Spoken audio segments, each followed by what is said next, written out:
The light in the conference room was merciless, bleaching every face until it looked carved from glass.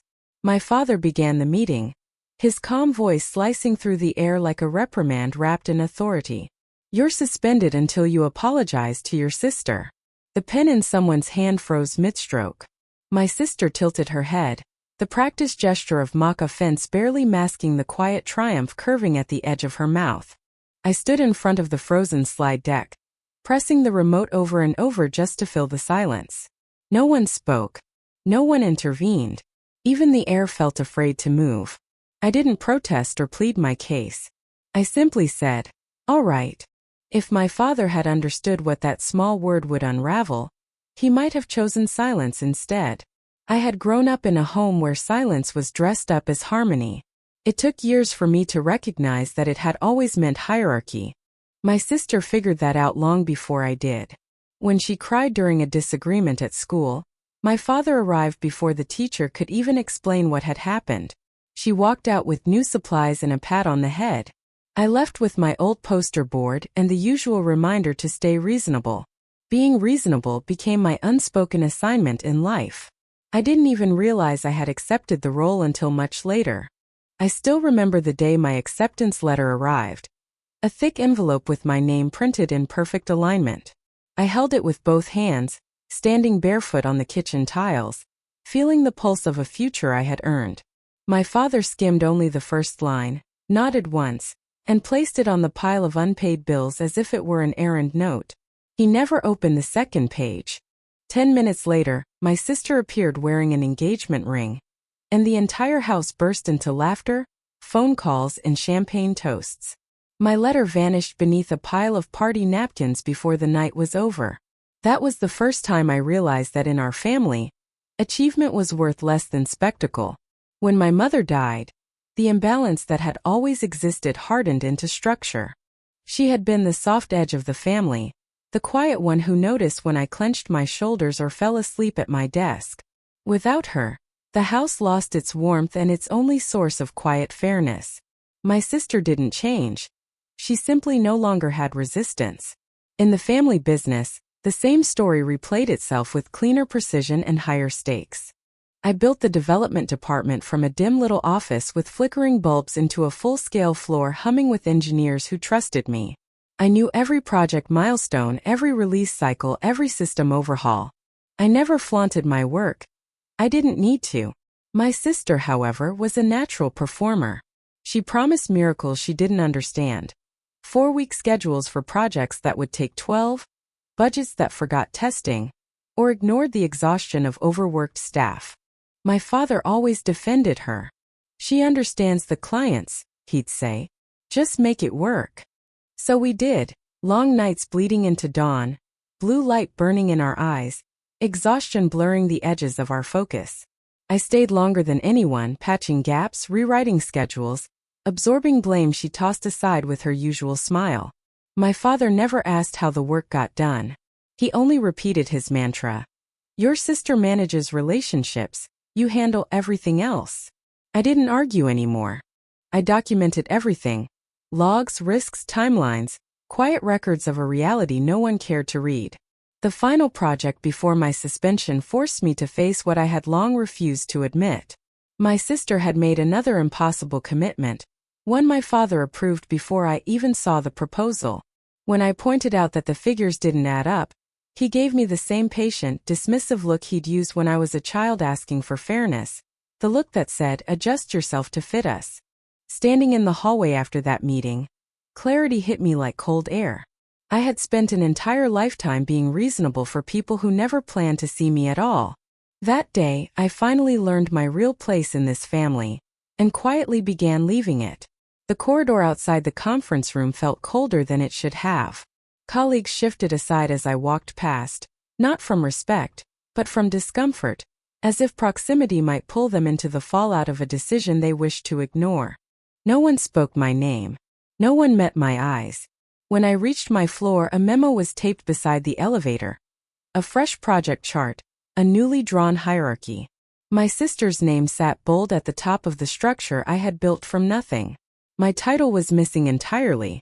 Not an accident. A rewrite. My phone buzzed. A message from one of my engineers. Are you okay? Another followed. Do we still follow your plan? Then a third. They're saying a lot upstairs. I turned the screen face down on my desk and let it vibrate itself into silence. Moments later, my father called. He didn't ask how I felt. He only asked if I understood the optics. His tone carried the same weight he'd used when I was 12, and he justified giving my sister the last slice of cake. Just keep the peace, he said. Family comes first. Family. The word sounded hollow coming from him. When the call ended, my sister appeared in the doorway. She didn't bother knocking. She leaned against the frame with practiced ease, every inch of her posture declaring ownership that my father had already granted. You can still end this, she said softly, her voice laced with that deceptive kindness she wore like perfume. Just apologize. She brushed a speck of lint from her sleeve, glanced at her reflection in the black edge of my monitor, and smiled, the small, certain smile of someone who believed she had already won. I watched her expression, that familiar curve I'd seen since childhood, the one that said she expected no consequences ever. I didn't answer. I didn't even meet her eyes. I only felt something inside me shift, not fury, not sorrow, but something firmer, like a latch closing from within. She lingered, waiting for a fight she could dramatize her way out of. Instead, I gathered my portfolio, shut the laptop, and rose from my chair. That's it? She asked, her tone caught between disbelief and irritation. I nodded once, steady. Then I said the one word she never anticipated. All right. I closed the door behind me, letting the latch click into place. The sound was small, almost courteous, yet it marked a boundary I had never crossed before. The room seemed foreign now, as though I were observing it from someone else's perspective. The transparent walls, the framed degrees, the low hum of equipment. My team depended on me to keep things running, to maintain the structure I had built, nurtured, and protected. Everything that had been assumed to be permanent. I slipped the hair tie off my wrist and pulled my hair back, the familiar gesture grounding me. Then I opened the top drawer and began. The first things I packed were the documents I never allowed anyone else to touch. Project scopes, risk assessments, forgotten meeting notes, invoices, payment records, budget outlines, and timelines written in the quiet hours of midnight beside a cooling cup of coffee. I placed each folder neatly on the desk, double-checking dates and signatures, moving with the same calm precision I used to debug a failing system. No rush. No panic. Only truth. I wrapped my degrees in tissue paper, then slid each frame into a box. Every award followed, each one a reminder of work my father never recognized, but the company could not ignore. The walls grew bare and cold, as though preparing for someone else to stand here pretending to understand the weight of this role. My laptop chimed. Messages poured in from my team, from other departments, from the same people who had sat through that meeting in silence. I turned the screen face down. Silence felt cleaner. Then I opened a new document, not to explain or defend, but to finish what needed to be finished. The resignation letter was short and quiet. No emotion. No blame. Just the formal closure of a position I had already outgrown. Then came the true work. I accessed the shared drive and began gathering what no one had requested but everyone deserved to see. Project histories, resource allocations, contract records. Every moment my sister had made promises without verifying a single technical reality. I didn't alter the tone or add commentary. I simply compiled what already existed. 2 hours passed like one long breath. When the file was complete, it wasn't a complaint. It was a reflection. My hand hovered over the send button, not in hesitation but in precision. Timing mattered. Quiet plans don't announce themselves, they land. I sent it to the board, to department heads, to clients who had been misled. The subject line read simply, Project Documentation and Status Overview. No drama, no embellishment, just facts. The phone rang almost immediately. The company lawyer first, then a board member, then 2 clients, all ignored. I moved through the office, collecting pens, notebooks, the mug my team had given me last winter. Only one thing stayed behind. A small prototype from a project we had salvaged 3 years ago. 40 hours of work compressed into 2 days, fueled by exhaustion and determination. a symbol of teamwork no executive had ever noticed. I brushed the dust off it, set it upright again and left it there. Then my sister appeared in the doorway, breathless. "What did you do?" Her voice echoed against the glass. Her eyes darted around the half-packed room, from the empty walls to the open boxes. "You didn't tell me, you couldn't have." I said nothing. I placed the last folder in my portfolio and closed it with a soft click. She stepped inside, crossing the invisible border she never respected. "You can't leave," she said quickly. "Dad won't allow it. You're making a mistake." I slid my laptop into its sleeve. "No," I replied evenly. "I'm correcting one." Her mouth opened, ready to twist the story into one where she remained the victim or the savior. But the words caught when she noticed my desk, completely bare. The space that once held my work, my hours, my presence was empty now. For once she was silent. I walked past her without pausing. The hallway smelled faintly of printer ink and burnt coffee, the scent that had followed me through the years. Each step felt deliberate, grounded, more real than any victory I'd ever been given. By the time I reached the elevator, I had already scheduled a meeting with my lawyer. A message flashed on my lock screen from a recruiter, an offer I had once turned down out of loyalty. I opened it, replied, and accepted. My father called soon after. His voice filled the voicemail, tense and pleading. "We need to talk. Don't do anything rash." But it was already finished. Nothing about it was rash. I got home just as the last of the evening light stretched across my living room. The space was still warm, entirely mine. I placed the portfolio on the dining table, opened it, and organized the documents into neat, deliberate stacks. The order felt peaceful. The truth was clear. One pile for contracts, another for payments, another for timelines, another for correspondence, and one final folder holding my resignation letter waiting for a signature. I drew in a slow breath, pressed the pen to the paper, and signed my name with steady certainty. Then I gathered the papers, closed the portfolio, and ran my fingers along its leather edge. A small ritual sealing something final. In the silence that followed, nothing felt wrong or uncertain. There was only calm and clarity. For the first time in years, I wasn't bracing to fix what others had broken. I was preparing to walk away. This time, I wouldn't repair what they had destroyed. No one spoke as I entered the room and took my seat. The air felt heavy, waiting for someone to break it. My father tried first. "We can work this out," he said, his voice straining to sound composed. "Let's be rational." I set the portfolio on the table. The soft thud of leather against would cut through the tension. "I'm here to finalize my resignation." The company lawyer inhaled sharply. My sister blinked, the first visible fracture in her practiced confidence. My father's jaw tightened. "You don't have to do this." I opened the portfolio, removed the resignation letter, and laid it gently in the center of the table, like placing the final piece in a game that had already ended. "Suspension without documented cause triggers severance terms," I said evenly. "Section 12 covers immediate vesting." The lawyer nodded once, already familiar with the clause. My father blinked slowly, processing the fact that he himself had signed that contract 4 years earlier. My sister took a step forward, her tone climbing. "This is ridiculous. You're blowing everything out of proportion. All you had to do was apologize." Without a word, I slid a second folder toward them. "The documentation from last night," I said. Inside were timelines, contracts, invoices, payment logs, and email chains.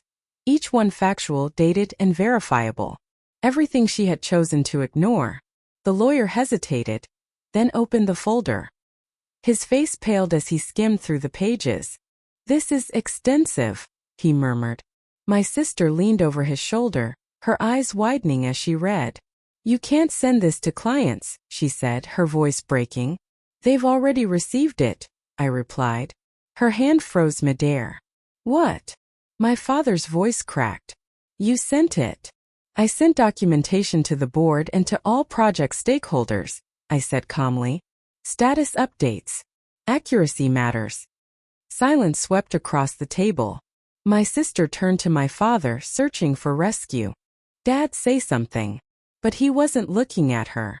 His eyes stayed fixed on the stack of papers, a mirror reflecting everything he had refused to see. "You blindsided us," he said finally, his voice low. "No," I replied. "I revealed what you ignored." The lawyer cleared his throat carefully. "Legally, she's within her rights. Nothing in this violates confidentiality. These are internal project records, and the contract terms are binding." My sister's voice rose again, sharp and desperate. "So she gets to walk away after ruining everything?" I closed the portfolio. "I didn't ruin anything," I said. "I stopped paying the cost for your mistakes." My father pressed his palms flat against the table. "We need you for the Hamilton account. We can't deliver what your sister promised." "She didn't."